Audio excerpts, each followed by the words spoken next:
fait, les collections patrimoniales de l'École polytechnique existent depuis la création de l'école, donc depuis 1794. Et ce patrimoine s'est enrichi pendant plus de 200 ans d'œuvres et de pièces exceptionnelles.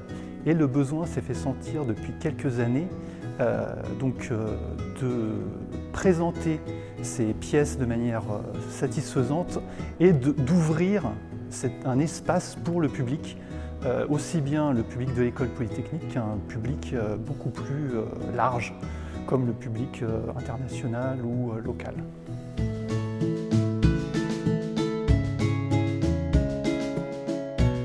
Alors en fait, ce musée présente essentiellement des instruments scientifiques anciens. Ces instruments servaient donc pour les travaux pratiques des élèves, notamment en physique. Mais les collections patrimoniales de l'École polytechnique sont beaucoup plus riches que cela.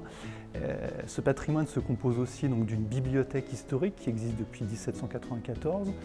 Ce patrimoine se compose aussi d'archives, et donc d'archives concernant les anciens élèves de l'École polytechnique, parmi lesquels on trouve bien sûr par exemple Henri Poincaré, le célèbre mathématicien, et donc d'autres anciens élèves connus, par exemple Henri Becquerel, donc un physicien qui a reçu le prix Nobel de physique, ou d'autres élèves, et vous pouvez d'ailleurs trouver le nom de pas mal d'anciens élèves de l'École polytechnique du XIXe siècle sur la Tour Eiffel, si vous regardez bien.